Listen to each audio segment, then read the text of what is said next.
Dia bilang, sholatlah, berwudulah, sholat minta sama Allah kasih jalan yang terbaik. Terus saya berwudu, saya sholat. Terus saya sholat, saya bilang, ya Allah, eh, Indah sendiri nggak tahu ini perasaan yang kayak gimana. Indah bingung, Indah harus kayak gimana ke depannya. Tapi apa ya, Tuhan tuh udah mulai mengisi hati Indah. Jadi Indah mulai apa, meninggalkan apa seperti sholat. Indah ngerasa Indah udah mulai mencari pribadi Tuhan tuh seperti apa.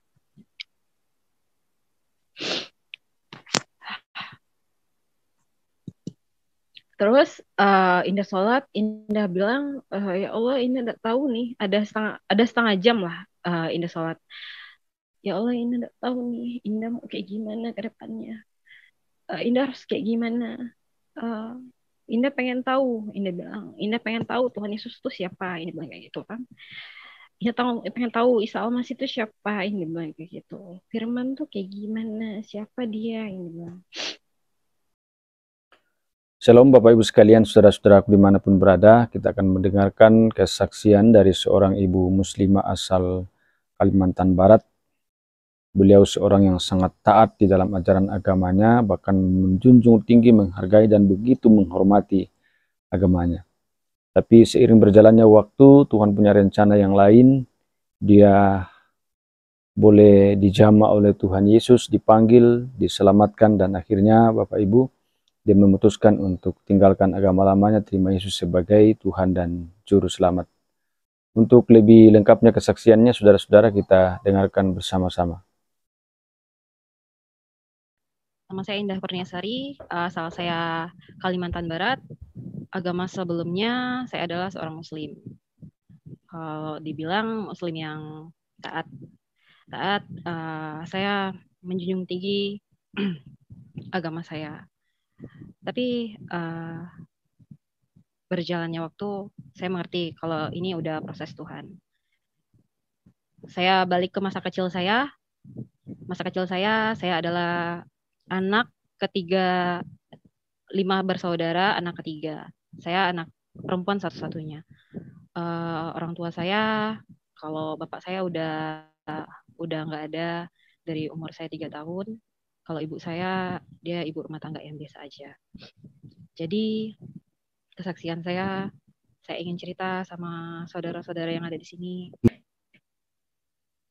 Oke, jadi masa kecil saya dari umur saya 6 tahun, saya sudah tidak bersama orang tua saya. Saya belajar hidup mandiri. Orang tua saya benar-benar apa ya? Kalau dibilang mereka, tapi saya bersyukur punya orang tua yang seperti mereka. Mereka tidak benar-benar menjaga kami anak-anaknya. Dari sana saya belajar, saya tinggal di rumah, saya numpang di rumah orang. Saya sempat tinggal sama maaf kalau dibilang wanita panggilan. Tapi waktu itu saya masih sekitar umur 7 tahun. Ya, 7 tahun, 8 tahun. Dari situ orang tua saya titipkan saya ke mereka. Jadi saya sempat 1 tahun itu saya berjalan benar-benar kayak Tuhan kayak ngasih 1 tahun itu benar-benar perjalanan yang luar biasa. Dari saya ngikut orang yang punya anaknya 8, terus ditambah saya lagi, jadi anaknya makin 9, terus saya harus bantu mereka, kayak mereka jualan korket, mereka jualan ubi, terus dari situ saya belajar yang namanya hidup kalau di umur yang 7 tahun tuh udah luar biasa kerasnya. Makan seadanya, tapi orang tua saya benar-benar tidak memperhatikan saya. Jadi setelah itu saya sempat tinggal sama mami, sempat tinggal sama pecandu narkoba, sempat juga tinggal sama penjudi. Tapi puji Tuhan, Tuhan luar biasa baiknya. Sampai sekarang saya bersyukur Tuhan benar-benar bimbing saya, Tuhan benar-benar jaga saya. Ya, semakin bertambahnya usia, saya bertemu dengan kakak sepupu saya. Dia yang merawat saya, dia yang membesarkan saya, sampailah saya bertumbuh seperti ini.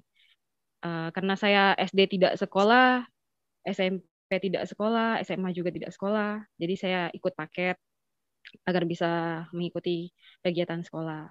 Karena menurut saya walaupun hidup saya yang seperti itu, saya ngerasa saya juga harus sama dengan anak-anak yang lain, dengan usaha-usaha yang saya tidak mau kalah gitu, walaupun orang tua saya yang seperti itu.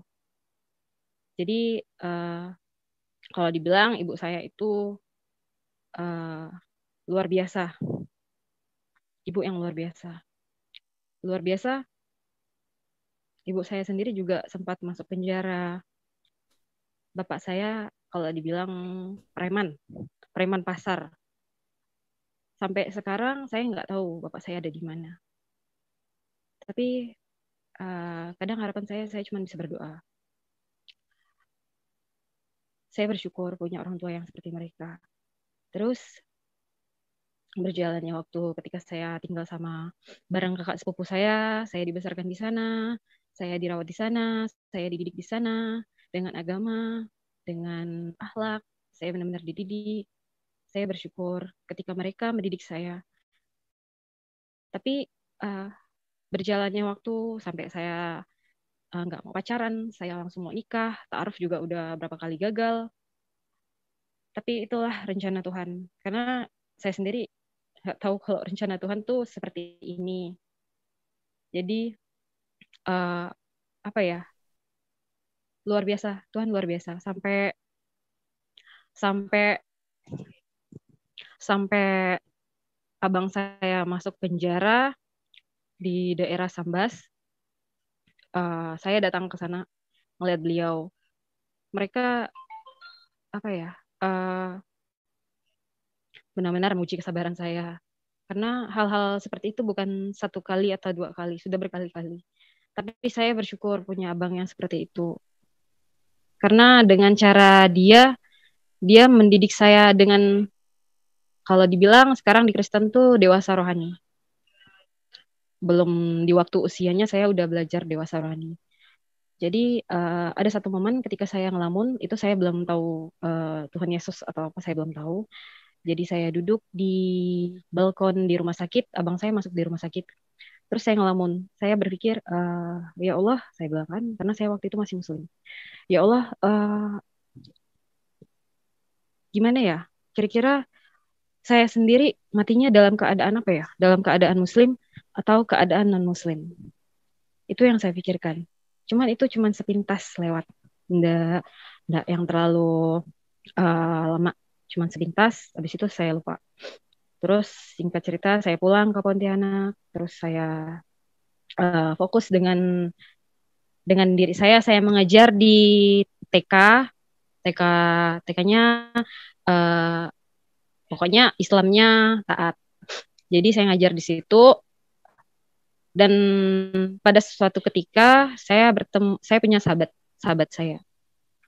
Sahabat saya ini mengenalkan saya seorang teman lelaki. Mungkin saya belum terlalu meresponi. Dan apalagi ketika saya dengar dia seorang non-muslim, saya langsung membatasi diri agar tidak mau berteman dengan dia gitu. Karena saya tahu agama saya melarang seperti itu. Tentang kehidupan dia, pelayanan dia kayak punya keinginan pengen melayani orang-orang yang di jalan, kayak membangun yayasan, kayak membangun rumah kasih. Jadi kami cerita dan kami sama-sama mempunyai cita-cita dan mimpi yang sama. Tapi saya bilang, waktu itu saya muslim sampai sempat bercadar, kerudung saya juga panjang. Kalau dibilang salaman aja nggak mau disentuh tangannya. Tapi berjalannya waktu itu dia sharing-sharing tentang Tuhan, saya juga sharing tentang Tuhan saya.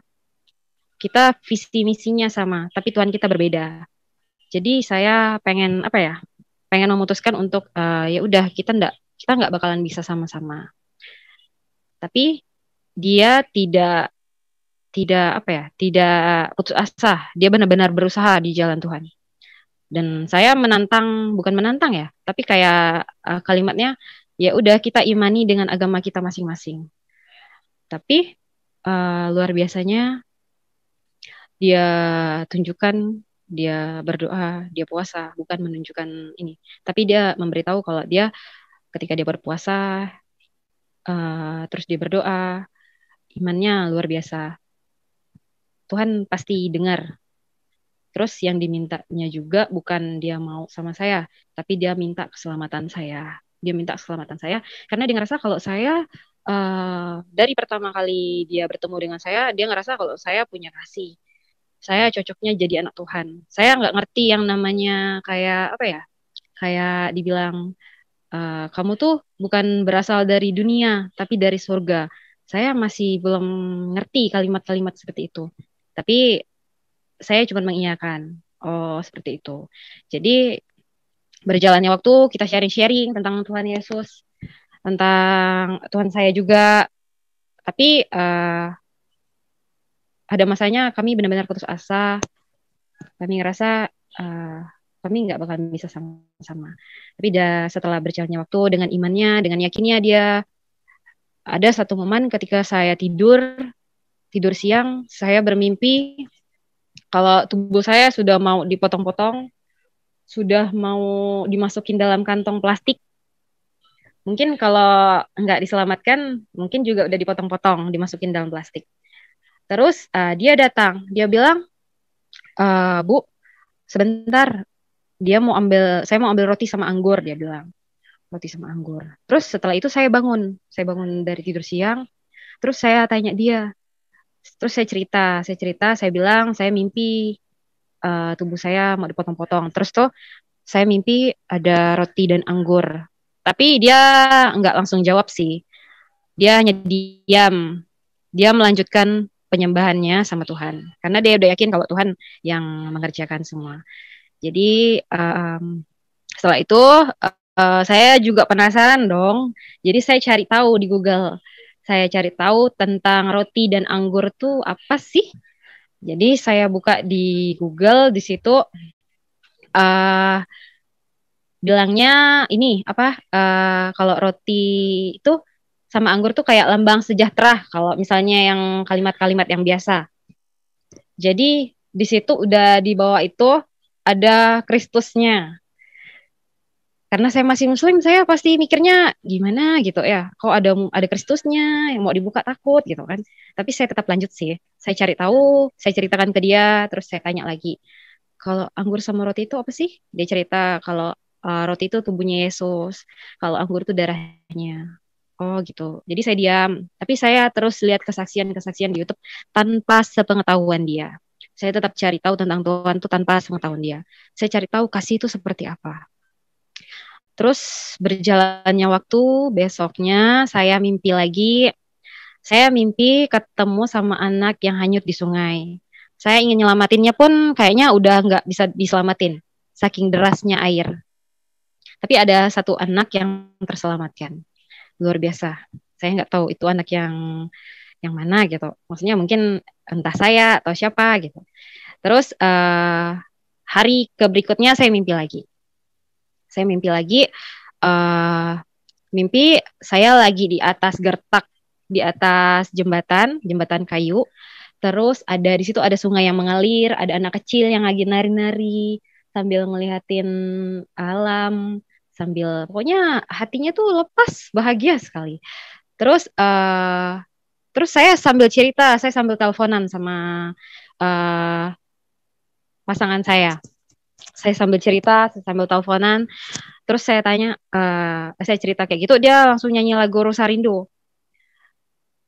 Pas dia nyanyi lagu Rosarindu, udah saya bilang di situ ada sungai, ada anak kecil, terus di situ indah-indah sekali pemandangannya, banyak rerumputan. Pokoknya benar-benar tenang sekali. Sambil saya cerita, dia langsung nyanyi.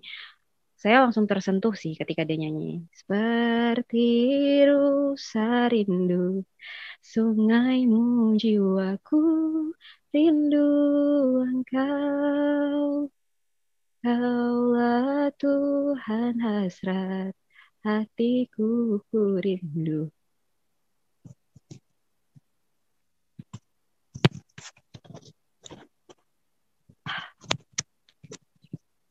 Jadi di situ saya langsung tanya,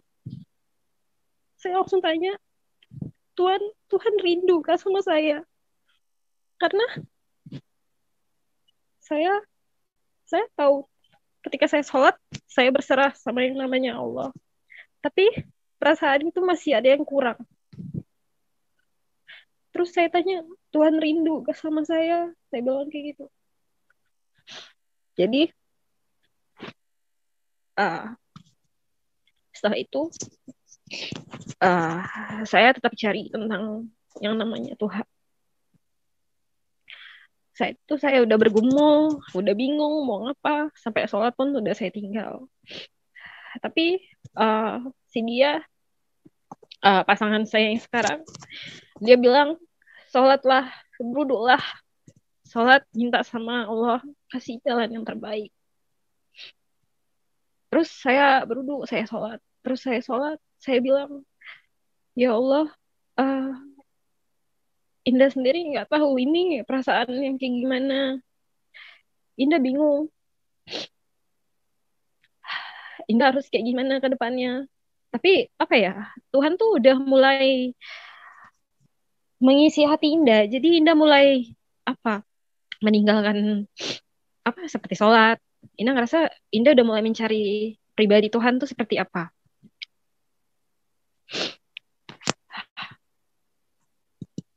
Terus Indah sholat, Indah bilang, ya Allah Indah udah tahu nih, ada setengah jam lah Indah sholat. Ya Allah Indah udah tahu nih, Indah mau kayak gimana ke depannya. Indah harus kayak gimana. Eh, Indah pengen tahu, Indah bilang, Indah pengen tahu Tuhan Yesus itu siapa, Indah bilang kayak gitu kan. Pengen tahu Isa Al-Masih itu siapa, Indah bilang kayak gitu. Firman tuh kayak gimana, siapa dia, Indah bilang. Jadi berjalannya waktu, setelah itu eh,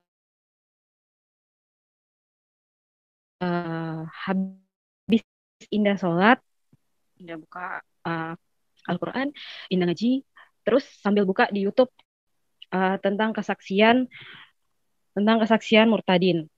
Murtadin yang dia mempunyai pesantren, dia juga anak kiai, tapi Murtadin itu dia udah meninggal, saya lupa siapa namanya.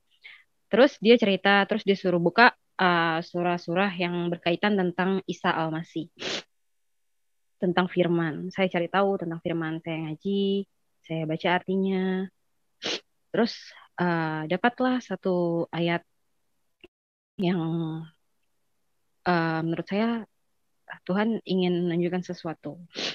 Ketika saya dapat ayat surat Al-Imran, Al-Imran 45 itu kayak menceritakan kalau Isa Al-Masih itu derajatnya juga sama seperti Allah sendiri. Jadi saya ngerasa siapa firman ini, siapa, saya cari tahu terus yang namanya firman. Saya ngaji, saya coba, kalau dibilang saya ngaji yang hafal semua enggak. Saya juga masih belajar. Saya mencoba taat kepada agama saya yang sebelumnya. Jadi saya pelajari, saya cari tahu. Ketika saya udah dapat yang surah Al-Imran ayat 45, saya baca. Di situ ada kalimat-kalimat yang buat saya langsung, tangan saya, hati saya, semuanya langsung apa ya? Langsung kayak udah tersentak gitu. Rasanya cinta saya tuh kayak apa ya? Tuhan sendiri tuh udah mau datang buat saya gitu. Saya ngerasa kok nabi yang saya junjung-junjung tinggi, kok nabi ini nggak pernah kelihatan gitu. Maksudnya nggak pernah nampak gitu. Padahal mukjizatnya luar biasa gitu. Tapi saya cari tahu tentang Isa Al-Masih ini seperti apa, karakternya kayak gimana. Terus mulai saya cari tahu tentang di Kristen seperti apa dia. Nah, puji Tuhannya, ketika saya udah mencari tahu semua tentang Isa Al-Masih, bulan September, saya memutuskan untuk terima Tuhan. Saya berdoa, kami berdoa, dari situ saya belajar terus tentang Tuhan, firman Tuhan itu seperti apa, saya pelajari, saya mulai mencari tahu, karena ini tujuan hidup kita nggak tahu bakalan kemana ke depannya, jadi saya harus tahu tujuan hidup saya kemana gitu. Tapi Tuhan Yesus sudah membimbing saya dari saya kecil sampai saya sekarang udah terima Tuhan, luar biasa Tuhan. Terus ketika saya udah terima Tuhan Yesus, saya mulai pergi ke gereja. Ketika saya pergi ke gereja itu juga ujiannya cukup berat. Saya juga harus bohong sama keluarga saya. Saya tahu saya bakalan ngecewain mereka. Tapi ketika Tuhan yang sudah memilih saya sendiri juga nggak bisa apa-apa. Saya sudah pasrah. Karena dari dulu saya bilang saya nggak mau kayak meninggal dalam keadaan yang tidak Muslim. Saya ingin menjadi orang Muslim. Saya ingin menjadi orang Islam. Saya ingin mati keadaan dalam Islam. Tapi Tuhan pilih saya. Ketika saya udah terima Tuhan, saya mundur ke belakang. Banyak pengalaman yang Tuhan kasih ke saya. Sampai dari umur 6 tahun, Tuhan benar-benar jaga saya.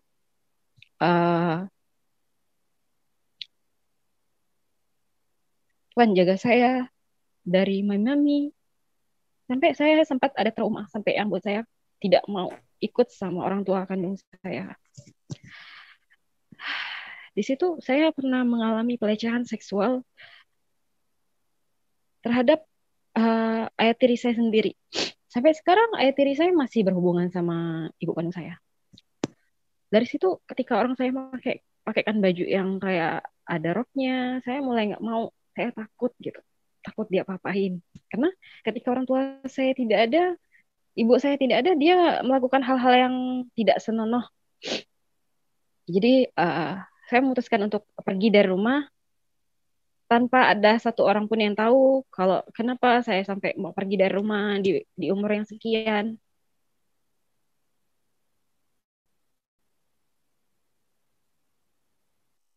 Sampailah saya dewasa. Semua orang tahu karakter saya periang, saya ceria. Tapi tidak semua orang tahu isi hati saya. Berpuluh-puluh tahun. Gak mudah buat ngilangin trauma masa kecil. Sampai di satu titik saya bertemu lagi dengan beliau ketika saya udah dewasa.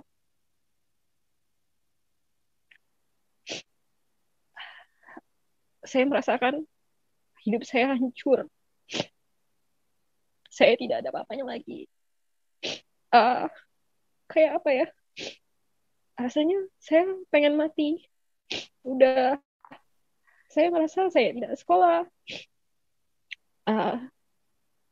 Saya ngerasa hidup saya lumayan berat.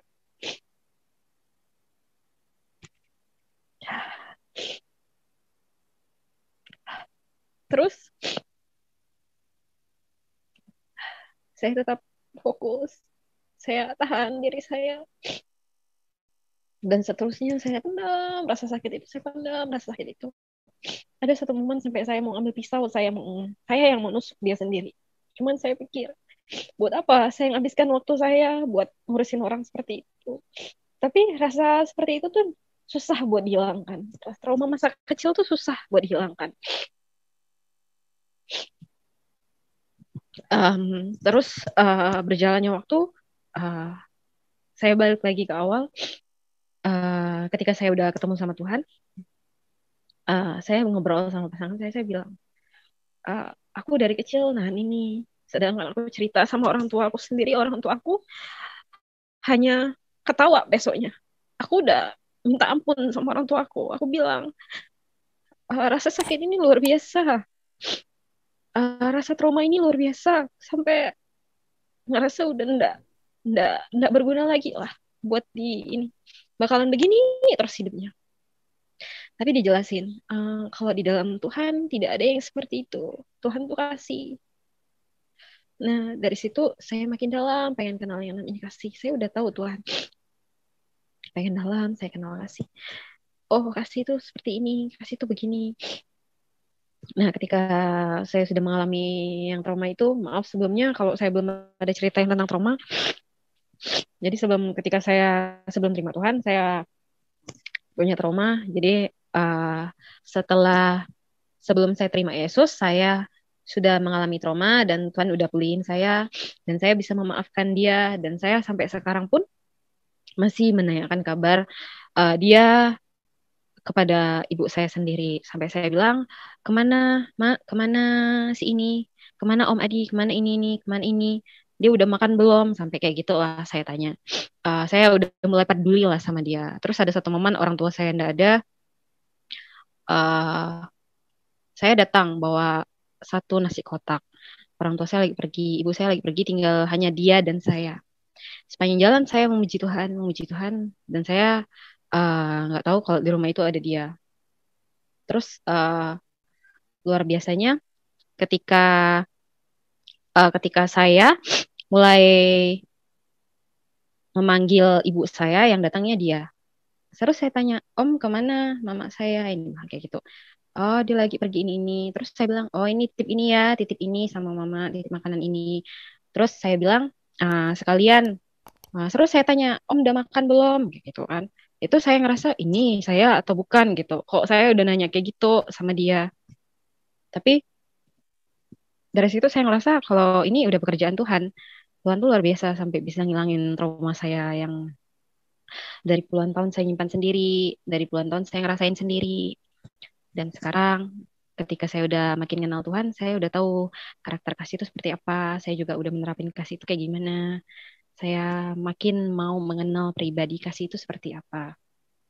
Sampai saya mengerti yang namanya kalau dibilang mungkin kalau saya sebelumnya saya Islam kan saya nggak tahu kalau Tuhan tuh kan kalau di Al-Quran kan bilangnya manusia. Tapi saya mempelajari firman-Nya, saya mencari tahu tentang firman-Nya, saya mencari tahu kalau uh, Tritunggal itu seperti apa, sampai saya bisa menjelaskan, sampai kedatangan Tuhan itu seperti apa. Luar biasanya saya sendiri juga tidak mengerti ketika saya bisa menjelaskan pengorbanan Tuhan Yesus sendiri sampai dia datang ke dunia buat apa gitu. Jadi saking kasihnya jadi saya ingin benar-benar mencari tahu tentang pribadi Tuhan gitu. Mungkin ke sini uh, terus berjalannya waktu, udah saya terima Tuhan, saya ke gereja diam-diam tanpa pengetahuan keluarga.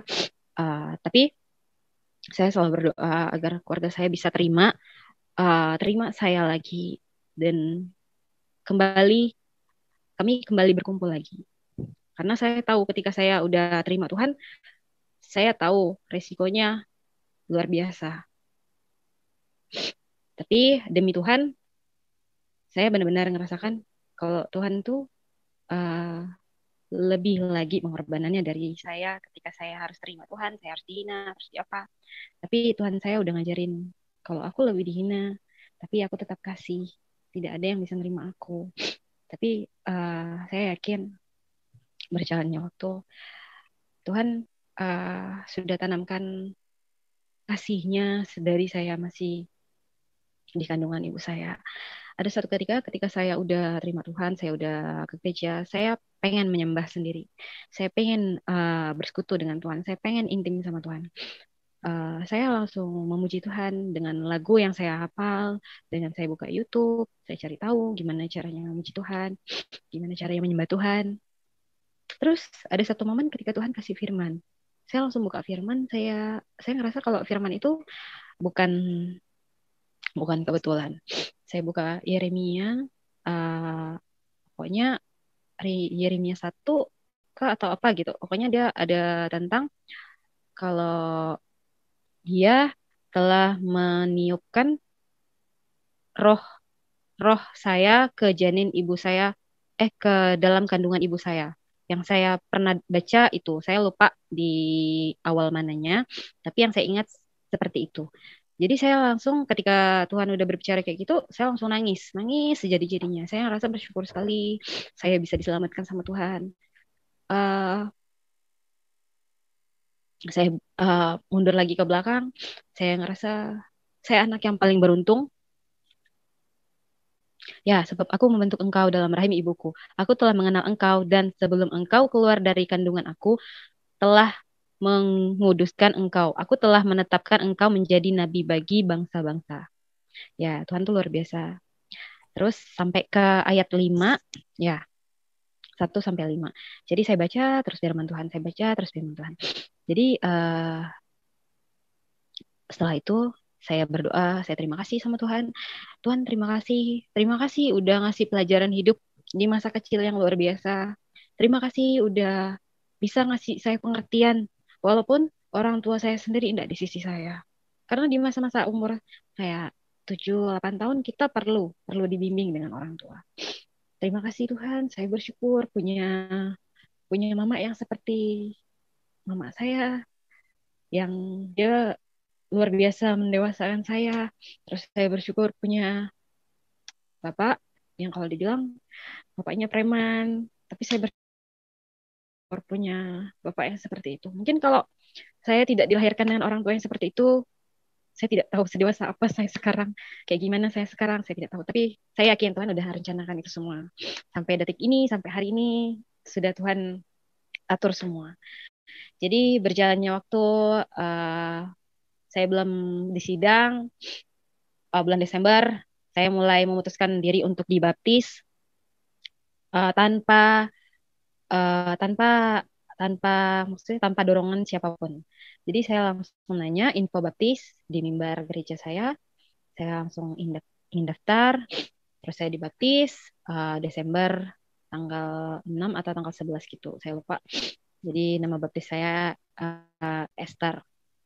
Jadi saya juga baca kisah-kisah Esther. Terus berjalannya waktu, saya tahu tujuan saya kemana, saya pengen melayani. Karena sebelum saya terima Tuhan juga, saya sering melayani kayak orang-orang yang di jalan, orang-orang yang di jalan, terus kayak orang-orang gila, kayak apa ya? Kalau misalnya anak gadis pada umumnya, saya ngerasa saya ngumpul sama kawan-kawan, kayak nongkrong di mana, kayak jalan kemana. Tapi saya ngerasa Tuhan memang udah pakai saya dari waktu saya di Muslim, Tuhan udah pakai saya. Jadi waktu saya tuh saya habiskan kayak ngobrol sama orang gila. Mungkin kalau orang warasnya bilangnya, ih apaan sih ngobrolnya kok sama orang gila gitu. Tapi saya bersyukur dari mereka saya belajar. Ketika saya capek, ketika saya lelah, ketika saya ngerasa diri saya udah tidak ada harganya, saya pergi ngeliat mereka, saya pergi berkunjung, bawa makanan seadanya untuk mereka. Saya ngerasa hidup saya luar biasa berharganya. Sampai saya ngobrol sama orang gila, sampai mama saya bingung. Dia bilang, kok kawan kok orang gila semua? Katanya kayak gitu. Enggak apa-apa, mereka spesial. Di mata Tuhan mereka spesial. Jadi beruntung. Makin kenal Tuhan, makin kasih, makin sabar, luar biasa. Sampai sekarang pun uh, saya ngerasa hidup saya benar-benar sukacita, bahagia. Ketika saya di sidang pun ada satu momen ketika saya ingin mengakui saya adalah pengikut Yesus, um, sampai saya harus minta maaf sama keluarga saya, kakak sepupu saya yang udah didik saya dari kecil, dari umur saya 9 tahun. Jadi beliau yang jaga saya ketika saya udah melewati proses, saya bertemu sama mami-mami, sama penjudi, sama pencandu narkoba. Jadi setelah itu saya hidup dengan beliau. Mungkin di umur 9 tahun saya sudah sama mereka, mereka sudah mengurus saya, tapi saya tetap harus belajar di situ. Saya tetap belajar hidup. Banyak sekali pelajaran-pelajaran yang mereka kasih ke saya. Saya bersyukur punya orang tua yang seperti mereka. Sampai sekarang saya ingin berdoa untuk mereka. Saya berdoa untuk keselamatan mereka. Saya mengasihi mereka. Dan saya yakin Tuhan saya kasih. Saya yakin ketika Tuhan menyelamatkan satu anak Tuhan, seisi rumah akan diselamatkan. Saya yakin. Amin. Saya pegang firman Tuhan. Tuhan luar biasa. Saya bersyukur. Tuhan Yesus sangat-sangat bersyukur. Ya, perjalanan saya jauh sekali. Dari saya kecil sampai saya tumbuh dewasa, saya benar-benar mengalami yang namanya perjuangan. sampai harus terima Tuhan. Karena ketika kita udah terima Tuhan juga perjuangannya tidak semudah itu. Jadi saya bersyukur sampai sekarang saya makin kesini makin luar biasa. Tuhan makin bimbing saya. Dan ketika di sidang juga Tuhan ngasih firman-Nya yang luar biasa. Jadi hari Jumat itu saya ingin memberitahu ke keluarga saya sendiri kalau saya bukan Muslim lagi. Saya tahu mereka bakalan kecewa. Saya tahu mereka bakalan marah. Tapi inilah hidup saya. Ketika Tuhan yang pilih, saya sudah tidak bisa apa-apa. Terus saya menyampaikan yang ingin saya sampaikan. Tapi sebelum saya menyampaikan itu, saya benar-benar berdoa sama Tuhan. Saya langsung berbahasa lidah sama Tuhan. Saya langsung berbahasa ruh sama Tuhan. Tuhan langsung kasih firman-Nya. Saya tidak tahu sampai saya nangis sejadi-jadinya di kamar. Terus Tuhan kasih firman Hagai 2 ayat 23 atau 24 gitu. Jadi di situ Tuhan kasih firman-Nya. Firman Tuhan yang kayak dia telah memateraikan saya sendiri. Saya ngerasa seperti cincin emas. Jadi saya tidak tahu jelas firman-Nya seperti apa. Tapi yang saya baca sekilas seperti itu. Tapi sebelum saya baca firman-Nya, ya pada waktu itu demikianlah Tuhan berfirman semesta alam, aku akan mengambil engkau, hai Zerubabel dan bin Salat. Hambaku, demikianlah firman Tuhan dan akan menjadikan engkau seperti cincin materai, sebab engkaulah yang kupilih, demikianlah firman Tuhan semesta alam. Jadi saya ngerasa saya dapat firman ini, tapi saya tidak tahu kalau firman ini yang Tuhan kasih. Tapi saya ingin menge-share-nya Yohanes berapa gitu. Tapi malah ketekannya ke Hagai 2 ayat 23. Terus saya share ke teman saya. Cuman saya tidak baca jelas Hagai ini apa gitu. Tapi ketika malamnya, ketika saya udah menyampaikan kesaksian saya ke keluarga besar saya sudah di sidang.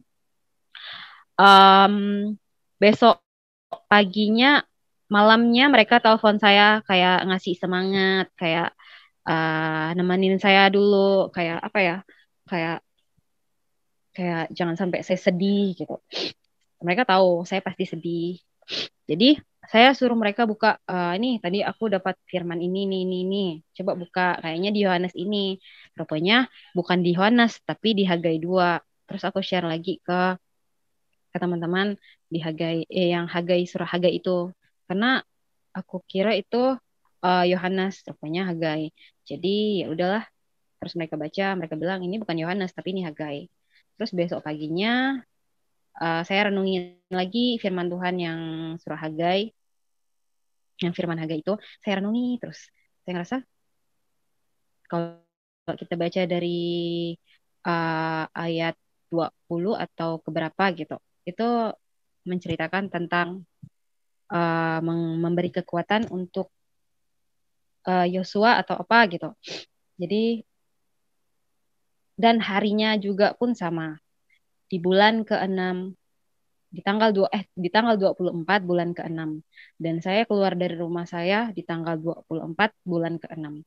Saya ngerasa memang Tuhan ngasih kekuatan yang luar biasa dari situ. Jadi saya bersyukur ketika malam itu sudah saya pegang firman Tuhan, saya ngerasa juga deg-degan gitu karena saya tahu keluarga saya seperti apa. Jadi besok paginya saya ngerasa kalau saya sudah hidup baru, saya sudah bangkit lagi. Saya harus positif, karena Tuhan udah ngasih kekuatan yang luar biasa. Jadi besoknya tidak ada kesedihan, tidak ada tangisan, yang saya rasakan cuma sukacita dan damai. Jadi saya bahagia sekali ketika udah kenal Tuhan. Nah, berjalannya waktu, saya ingin ikut pelayanan di gereja saya, sampai saya diberi kesempatan untuk memimpin komsel. Tapi saya juga masih belajar. Saya masih harus banyak-banyak belajar. Saya bersyukur Tuhan luar biasa. Terus ada satu momen juga ketika Tuhan kasih saya penglihatan, kasih saya kekuatan. Tuhan bilang ke saya, karena dia tahu saya seperti apa. Saya pribadi saya kayak gimana. Terus kalau saya sama Tuhan, saya suka ngobrol. Tuhan ini, gini loh Tuhan, gini. Jadi saya benar-benar kayak teman gitu. Terus ada satu momen Tuhan kasih saya penglihatan. dan Bisa saya geser kasih ke saya kanan kekuatan. sedikit, Mbak. Geser ke kanan sedikit. Sudah agak ke kiri. Oke, Oke, kembali ke tengah ya. Baik. Silakan dilanjutkan. oke. Terus saya dikasih penglihatan Tuhan sendiri. Saya lagi baring, baring di kursi, baring di atas gitu, di kursi.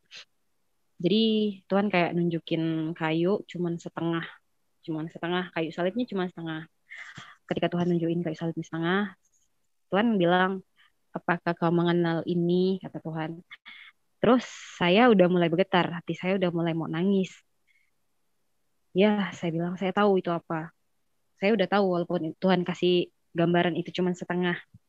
Terus Tuhan liatin lagi wajah Tuhan, tapi Tuhan kasihnya samar. Tuhan tidak melihatkan sepenuhnya. Tapi di situ gambaran Tuhan. Tuhan memperlihatkan kalau dia disiksa seperti apa. Terus saya bilang sama Tuhan, Tuhan, saya udah tidak sanggup lihat Tuhan. Saya udah tidak sanggup kalau Tuhan disiksa terus. Udah cukup Tuhan. Jadi saya bangun dari penglihatan saya tuh, saya ngerasa memang waktunya bukan saya tidur, tapi sebenarnya saya baring gitu. Terus sampai saya duduk, saya bilang, Tuhan, eh, Tuhan kasih mimpi yang seperti ini untuk apa gitu. Indah sendiri udah tidak kuat ngadapin mimpi apa ya, gambaran Tuhan seperti ini, rasanya sedih gitu, rasanya hancur rasanya.